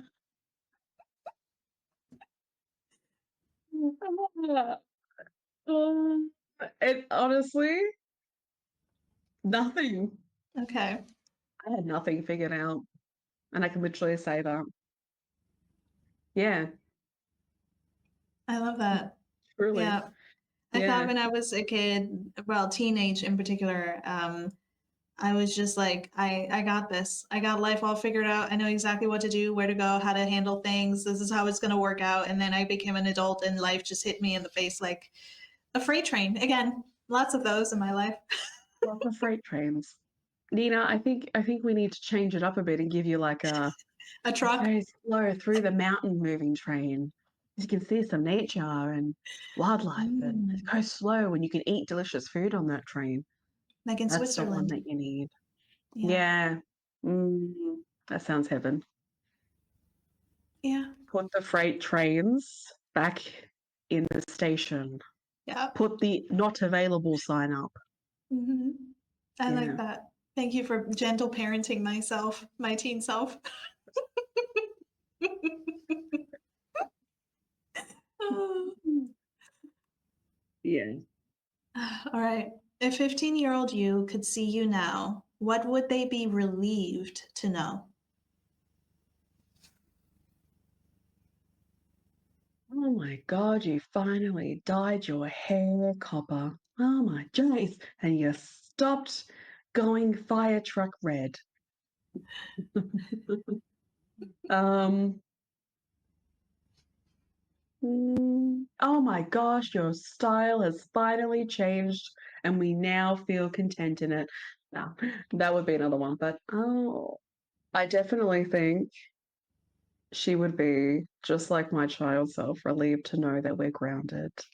Mm, You know, it's calm. Even though it seems stormy, even when it is stormy sometimes, there's still that movement to calm and that practice of calm, the try. And that the trying has actually shown results, that all the hard work has shown results. And also she'd be damn happy to know that boundaries are being set. Or she'd be standing there going, yeah. I mean, I'm not going to say it, but you're saying it, so yeah, like a silent clap, like, oh my gosh, this is terrifying me, and I can't watch this happen. But you go, girl. I love that. All right. What was a defining moment that made you feel grown up for the first time? Or Ooh, let me rephrase the question. When was the first time when you felt that feeling of, oh yeah, I'm a grown up now? Mm. mm. I think when I got my license, I think that was one moment because I was able to really, expand my space and go out and not rely on anyone. I think that was one of the moments. And then also too, when I actually ended friendships for the first time, I felt a lot more like in a space of, I wouldn't even say adult, but you feel growth. I think that's the word, is that you feel Yeah. growth. But I remember feeling like secure, a lot more secure. So feels like a boss moment. As hard as it is, it feels liberating in some Mhm. forms too. Yeah. That's When I amazing. got I I love got my license later, by the way. I got my I was a late bloomer in this section, but who cares? Because driving is terrifying. In Australia, you get your learners, which is your yellow learners at 16, and then you spend 2 years learning with a parent, has to be a parent or someone who has their full license. And then when you have they used to have books, like you'd have to fill out like time slots and, how far you drove, etc. It was such pain in the asses. You'd fill it out, 120 hours, I think it was, you had to do. Then you take it in, you'd get your red Ps. Then you'd have to stay on your red Ps until 21. And then I think it's 21. And then you get your green Ps. And then you stay on your green Ps. Oh, so I think it's like 2 years or something, I think. I can't remember fully. And then you get your full license. But for me, I went at 18, I got my learners. And then I waited until I was 21 and I was able to skip the red P process, which I was so happy with. And I went straight to green Ps when I hit 21. And then I got my full license I think a year or I think 2 years after that. I also think it shortens when you get your license as well, your full license. I think, don't quote me. So I waited until I was ready, and I hope that's something for any of you as well. Don't be pressured by society because I definitely wasn't ready at 16. And even at 18, I was glad that I waited because it took time for me to feel comfortable on the roads. So grateful for the waiting and not allowing pressure to force me to do something I wasn't comfortable with. That's Yeah. awesome. I'm proud of you. That seems like such a draining process anyway, but you did that. Mm, Queen of the road I now. know. There were so many moments afterwards when I went for the driving test, because the driving test, you have because I had an instructor, your instructor's in the passenger seat, and then you have I don't know what you call them, but the person marking you to see whether you've passed or not behind, right? So I still can't believe to this day that I actually did it and it turned out completely fine. So it was absolutely fine. There was one thing that she was going to fail me on, and she told me that, and it didn't make a lot of sense because people do this where you are sitting at the lights, right? And if you're turning right, as an example, sometimes with here in Australia, I don't know if it's in Germany, but there's an arrow that goes right, obviously, and when the arrow is green, you go, and everyone else Mhm. is red, right? But for some lights, right, when the arrow's not on, if it's switched off, but yet the other light to go straight is green, you can go. But you have to wait. You have to give way to all the other cars Yeah. coming on the other side, right? So essentially, cars will move up to the middle Yeah. so they can turn straight through, right? Yeah. And many people have been doing this even before I took my test. So I thought that that was okay to do because you're in the middle, you're in a safe spot, you're not in the way of any other cars, and you're allowed to turn. She was going to fail me on that because I did that. I moved up a little bit, and when it was clear, I turned. Mhm. I checked all the ways. I did the extra checking as you do when you have the Yeah. instructor in the back and all that. And I went. And she was like, I was going to fail you for that. And I was like, what? But that's what people do, though. What Yeah. am I meant to do? And she's like, you're meant to wait at the line. Mm. Okay, well, maybe it's just more convenient for people to be in the middle because then more cars can get through. Maybe that's why they do it, potentially. But anyway, yeah, made it through. Yes to that. All right. Is there a different perspective of the image of adulthood you had at 17 versus the real experience? To be honest, no. A lot of these, like those kind of questions about future, especially as teenage self, um, they're not going to be, they're not going to have an answer because essentially adulthood Mhm. was never thought about. And you know Mm. this as well. Like, Mhm. and for those that don't know, um, living past a certain age, as many people have experienced, was not a reality to my teenage self, even my child self, really. So when you don't see a reality or an existence, you don't plan for it. You don't see the point. So a lot of the thinking of future was just not a reality. Yeah. Okay.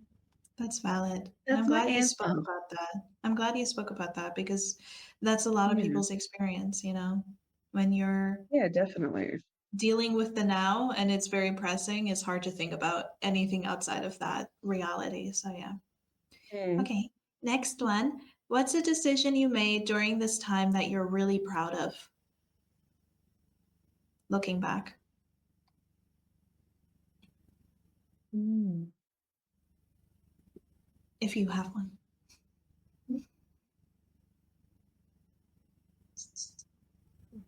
There's a few, but I'm trying to think of how to put it in words.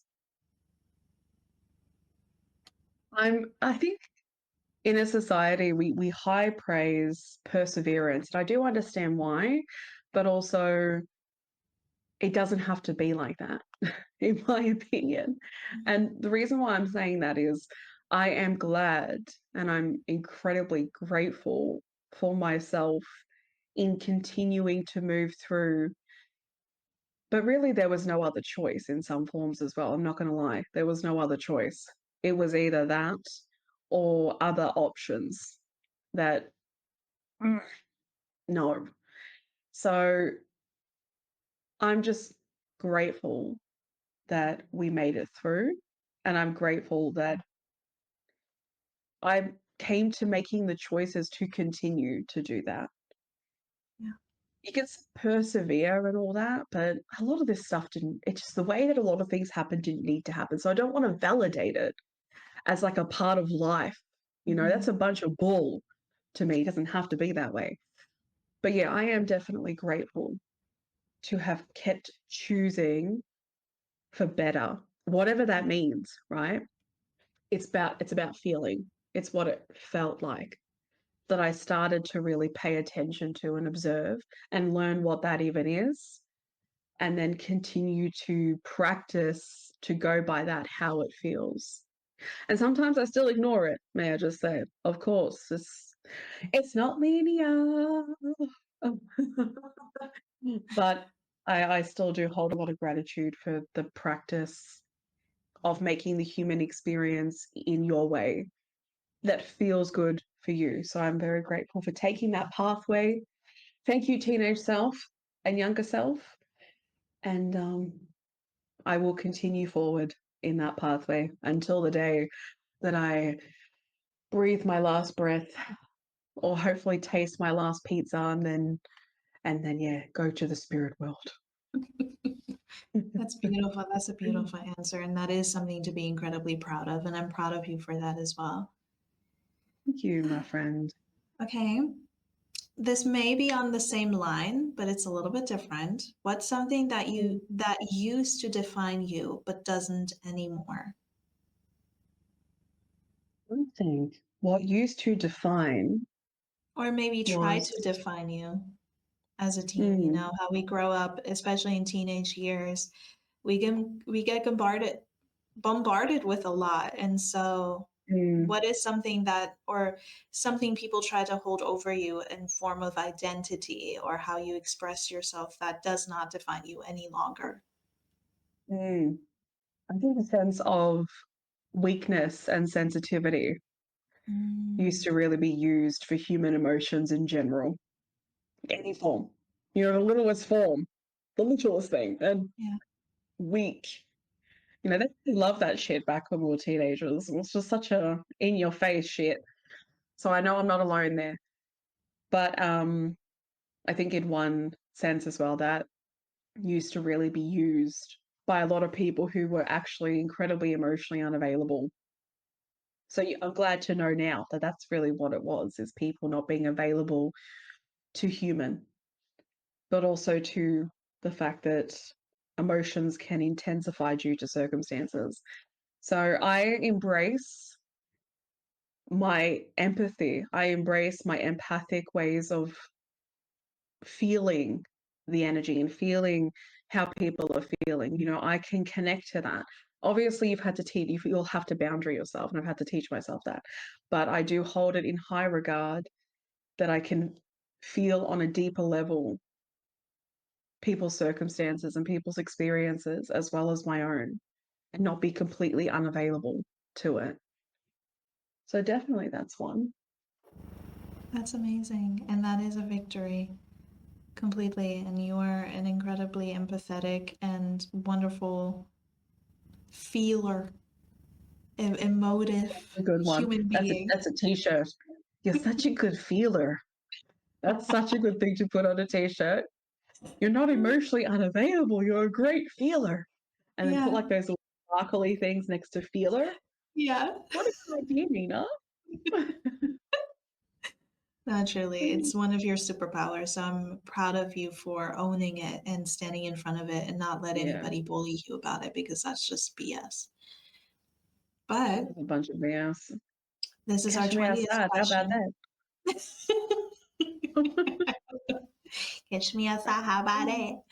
Yeah. Mm, that Since sounded this, like it too. yeah. Catch you outside. What is that? What I just said. Sounded so much like her too. Oh my gosh, you're so good at impersonations. Oh, so are you, my friend.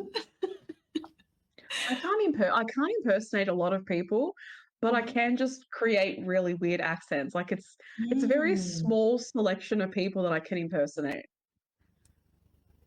I like that And it's though. out of character too, may I just say. It's like Gollum. I can impersonate Gollum, right? Out of all things, I can impersonate Gollum. I can't impersonate like Melissa McCarthy or Jennifer Mm. Coolidge or anything like that. I just yeah, it's Gollum Oh my as one. God. Oh my God. Jennifer Coolidge is really fun though. I love her voice. I love her Yeah. voice. Yeah. She's a Love it. legend. But okay. Oh, 100%. If you could go back and reassure 19-year-old Ashley about anything, what would it be? Don't take unnecessary journeys.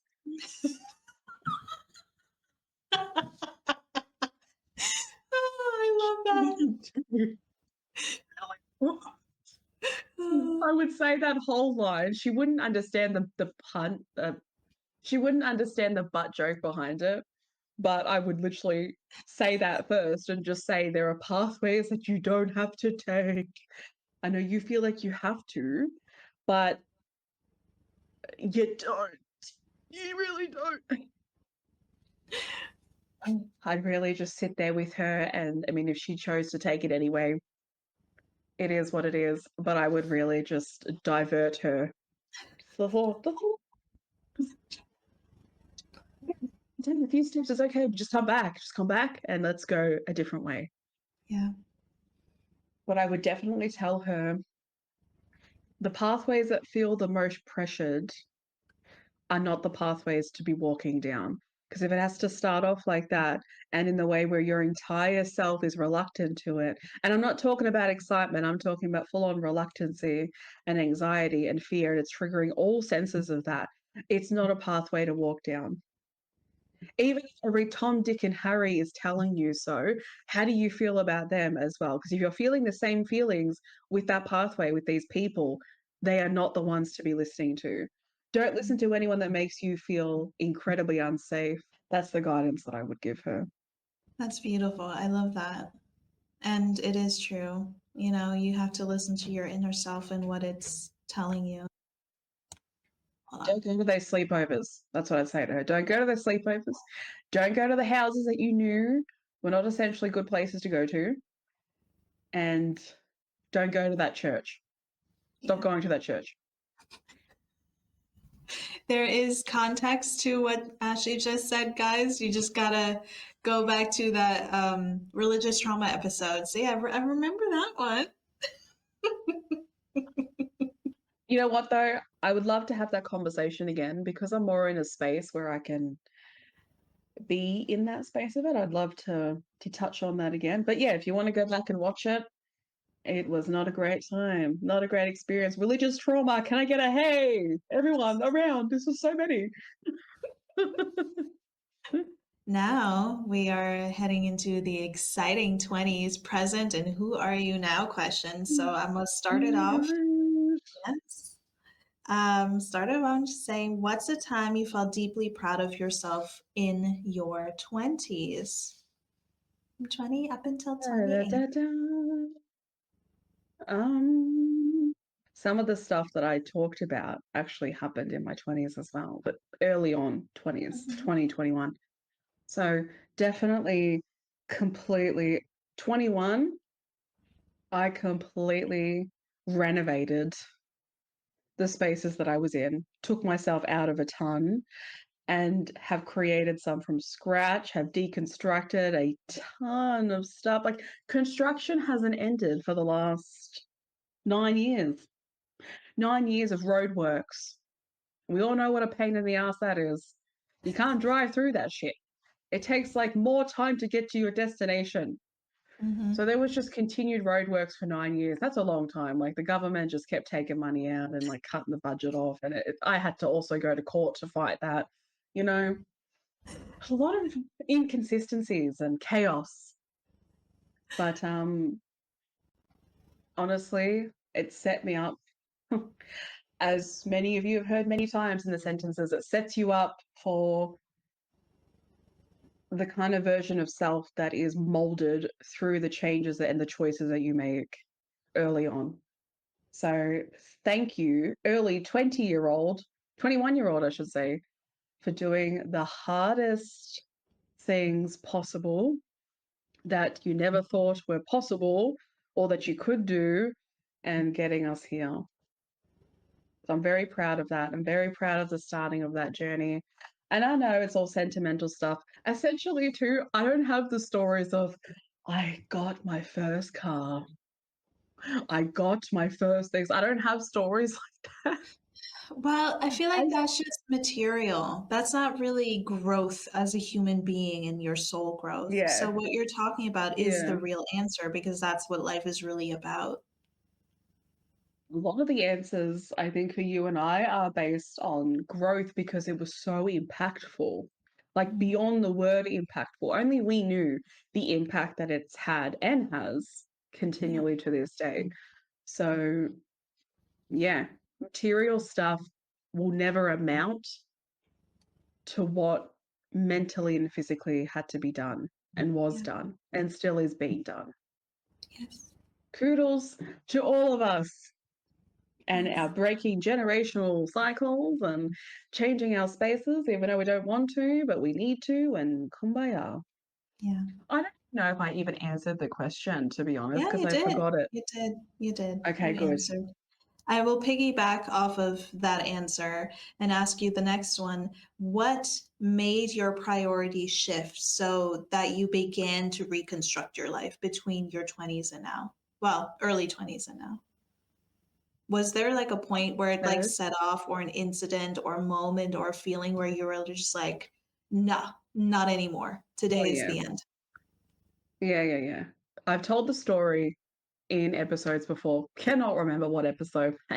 It's kind of mumble jumbled through many. I'll just say Yeah. that. But 21, really quickly, 21, after actually a couple of weeks after I turned 21, um, I'm just thinking about how to say it. Uh, say it again. I have said it, oh my gosh. I have said it in previous episodes before. It's all mumble jumbled through whichever episodes, I don't know. But 21 was the awakening for I have no choice. This has to change. I can't keep living like this. Um, a few weeks after I turned 21, there was an attempt that was made, went into hospital, went into a mental health facility.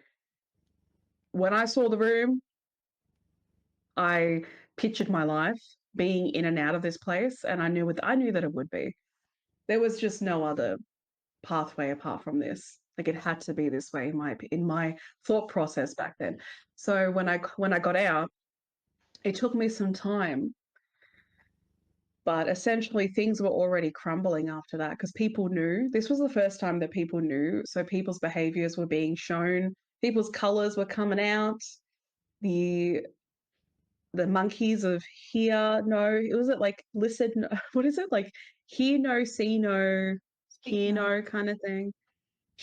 Just witnessing the external environments of how they were showing themselves in these situations. Like a lot of things were, it was a big year. A lot of things were being shunned in my face. And I had no choice in a lot of ways but to make the hardest choices that I've ever made, like ending friendships, removing myself from spaces, and people didn't get it. And that was also tough too, because like for a long time, being perceived as something that I didn't want to be perceived as was also a fear. You know, I don't want to be perceived as this bad guy because I'm not, but I literally don't want to be here on earth if this is how my life is going to continue. And that's how it's always been. I haven't want to be, and that's how it's always been. I haven't wanted to continue the existence of life because of how life has been for a majority of my life. And this is all I've ever known. So when those choices came in, but also when the things that I didn't have a choice on came in and things were crumbling, it was the like, I can't stop kind of thing. You know, there's no point in stopping. I need to continue from here. And hard choices continued to be made and hard realizations as well. Looking at self, acknowledging what I was doing, acknowledging who I was, and removing more people, taking myself out of more spaces. And oh, jeez, it was a whirlwind, definitely. But that was the awakening, that moment for me at 21. And from there on, haven't stopped since. That's awesome. Definitely. Wow. Round of applause for Ashley. Such a great interviewer. I feel so like safe in your space. I'm happy that you feel safe. That's what you deserve. Okay. What's something you never thought you'd do, but you actually achieved it? You broke through, you finally finished, you completed it. What was that thing that felt like you'll never finish? And then you did. 100, Nina knows this. Nina knows this. Studying 4 years, 2 diplomas, 100%. When I finished, I was like, have I really finished? It took me months. It took me months to get to the reality that I'd actually finished. Studying is just, I think I need to do it in my own way, in my own space, because doing it in the institution, because doing it in the institutional, what's that freaking word? Institutional. Institutional. Institutional. I feel like I'm still saying it wrong. No, you're saying it right. Institutional way was incredibly difficult. I couldn't sit down. It was boring. I couldn't remember things because also psychologically as well. But it was just, I said to Nina so many times, I feel like I'm never going to finish. I feel like it's never going to end. And it did. And then it took me months to even like come to the completion of understanding that. And also my injury too. Recently, tore my calf muscle. Didn't think it was going to end. And it has. Well, not fully yet, still recovering, but it has. And so grateful. So grateful for time moving fast in that way. That's awesome. I'm proud of you for that. Studying can feel endless and healing from injuries can as well, but you Oh persevered gosh, yeah. and you got through it and you're still a shining rock star. So nothing can beat Holding you. up. The little bruise smells like, oh, we are the champions, my friend. All right. This is probably one of the more reflectional, like one of them. I know I've asked quite a few, but this is probably one I'm definitely curious about as well. How has your approach to friendships and relationships overall evolved over the years? Oh, by tons, by tons, by tons, by tons. Revolutionary. It truly was a whole deconstructing and reconstructing because obviously, even my own values and morals, you know, they had to be expanded, but also my way of being in people's spaces had to change as well.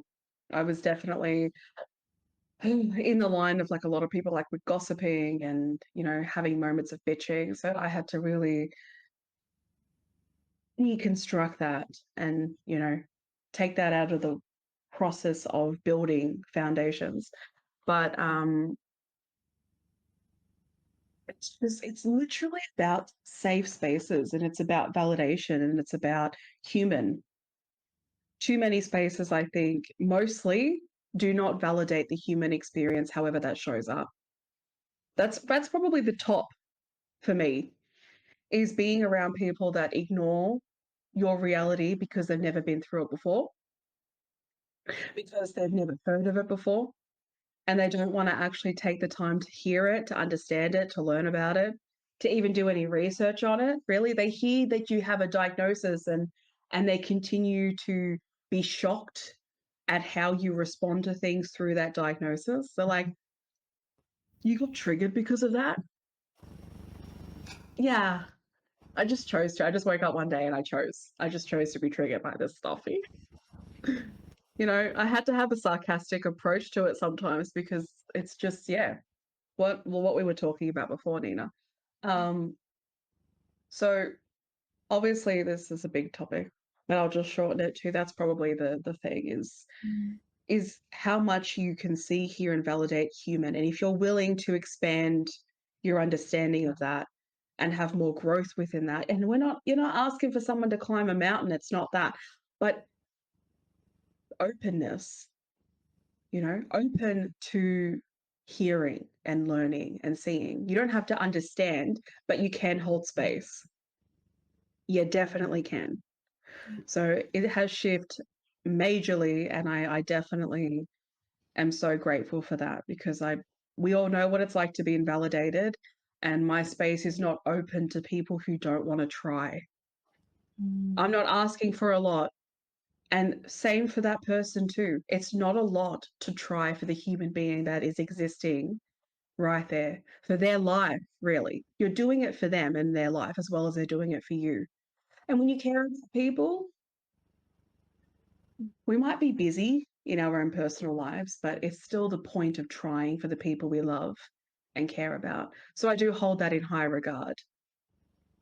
And I'm very grateful that I do. That's amazing. Thank you for sharing that. You touched Welcome. upon this a little bit earlier, and I'm so excited for this answer. What's a boundary you learned to set in your 20s that changed your life? You're a guest in my space. You're a guest. You're not me. You're not like, you don't own my life, or you don't like walk my pathway. You're a guest in my pathway. So if you come in and you attempt to try to take that pathway and mold it into your own version, I deny access. Access denied. Get the security guards in to remove you. Goldie's coming in to remove your ass. There's many boundaries, but that was a really big one for me, is realizing that I don't exist on this earth for anyone else's pathway. Mm. I am, and also too, may I just say this? Because people can see this as self-centered. When it comes to other people's pathways, I am like, for Nina's pathway, I'm on the sideline. She's walking it, I'm on the sideline. Just like, go, go, cheerleader, pom-poms, whatever. Holding up a sign saying, you're fabulous. That is what I do in her space. I'm the supporter. And if she needs me to be, I'm the guider. And if she needs me to be, I'm the one that shakes her as well as she does to me. It's like, Nina, you're not there anymore. You know, that is the job. Well, not even job, but that is the title, the role, whatever you want to call it, for individuals outside of self. You are on the sidelines supporting that person. You're not their journey. You're not them. You're not me. You're not my life. You're not my previous life. You're not my past lives. You're not my now life. It is all me. So that's why I say that you're a guest. Act accordingly as a guest. Same with me. Same morals and values for me. It's a practice, right?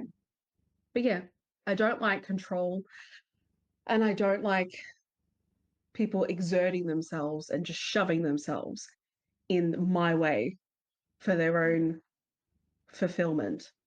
Yeah. So yeah, that was one of my boundaries. That was Still is. a mic drop moment. I love that. That's amazing. Thank you. You're a guest. Behave like it.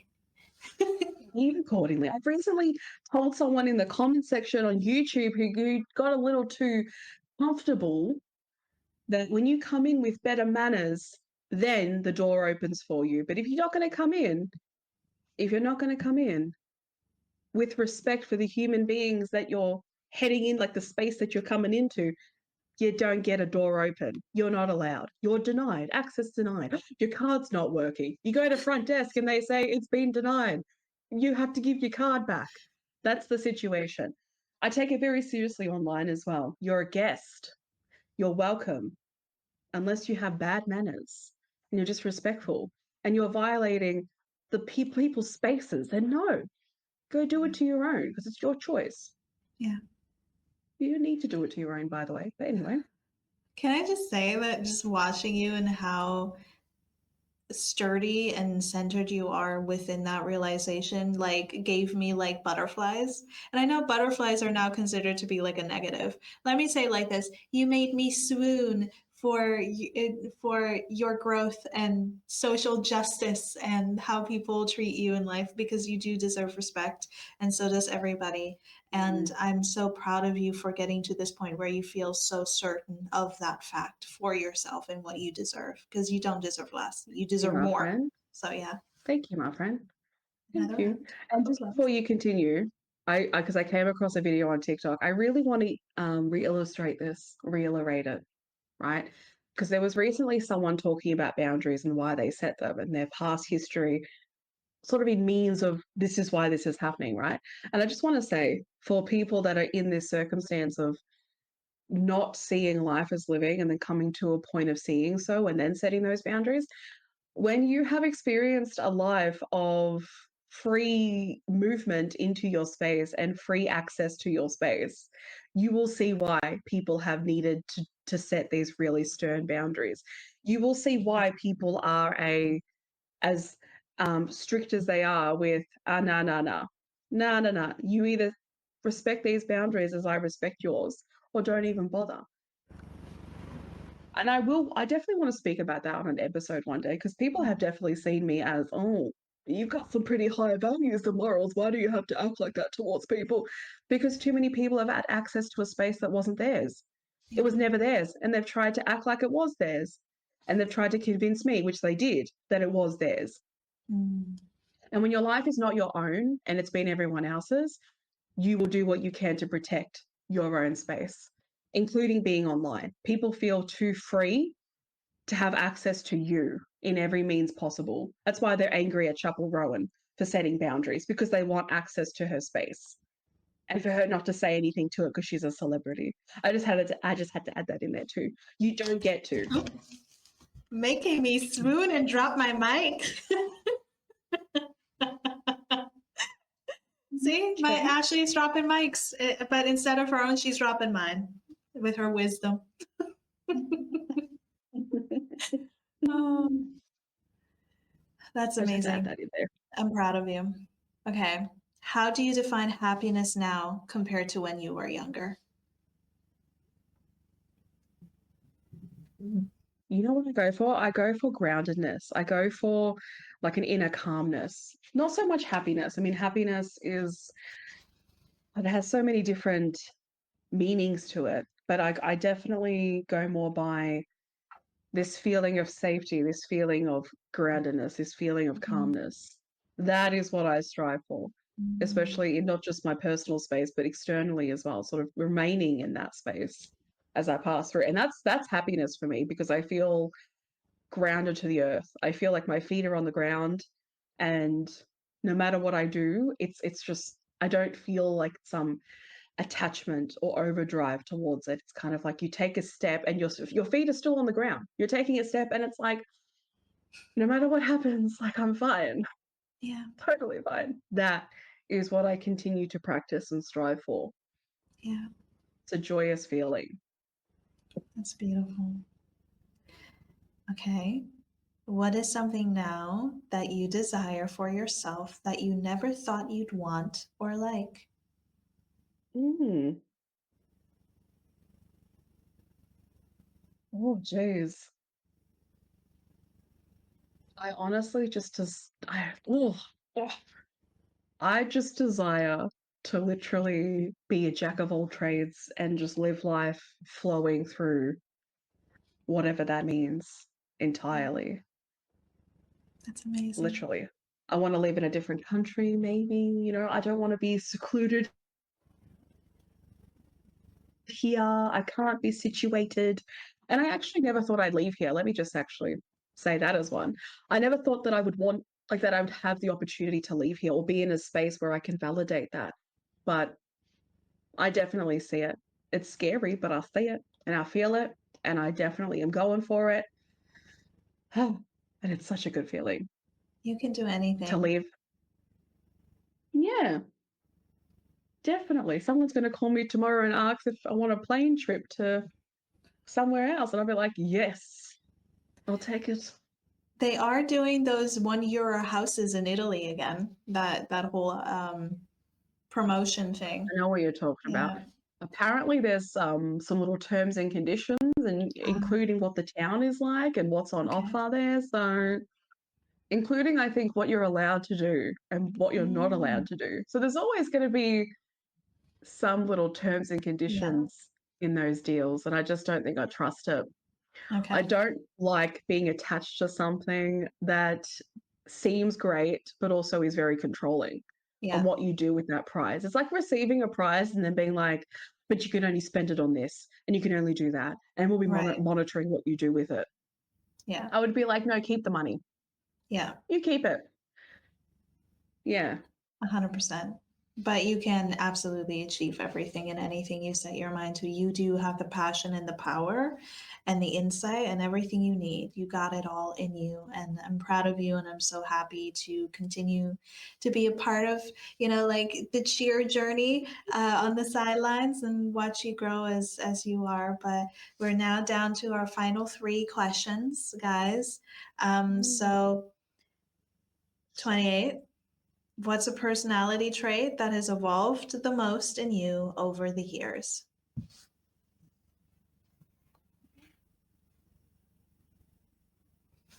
A personality trait. Mhm. Oh, jeez. I'm sorry. I need to think about it. Think about it. It's okay. I'm just my sense of fun and how I exude that, Mhm. humor. And I guess it's always been there, but I think it needed growth and it needed more comfortability. I think that's the main thing is comfortability to express that Mm. and not be in such a state of when I'm around certain people, depending on their energy, I can sometimes mold into their energy. And it's very like I'm not going to say this like it's a bad thing, but it's very stern and it feels Mhm. so like suppressive Yeah. because I like to, sometimes I like to make a joke and I like to just like add a little, um, what do you call it? My mind is switching off. I like to use a different voice and be a character. Yeah.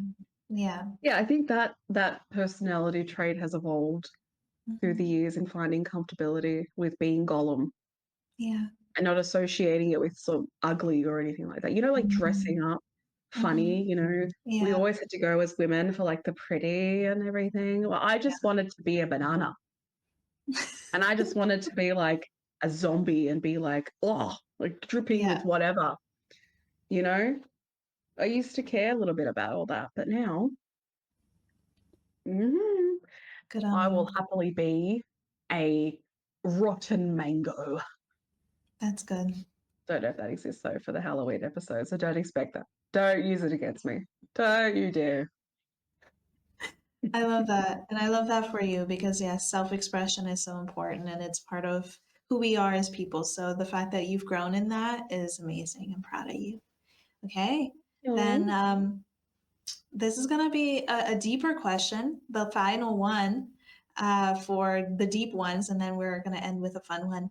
When did you realize you surpassed the consciousness of the people you've grown up around to be the person you are today and create the life that you are creating for yourself now? mm. I just came in. Definitely. Oh, geez. Obviously 21 is when it started, but recently also it's become a lot more solidified Mhm.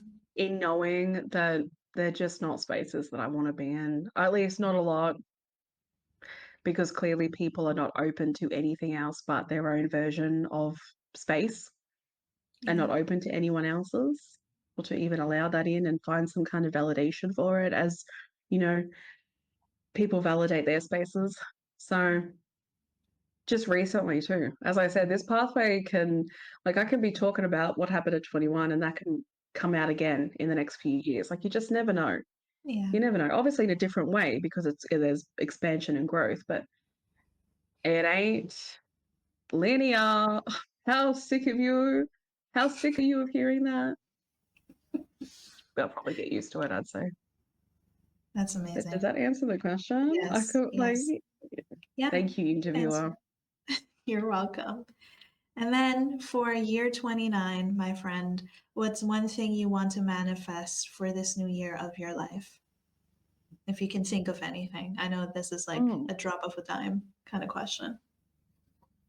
no, it's fine. I'm not going to give too many details away because we do not talk or say out loud our Okay. deepest desires, just in case.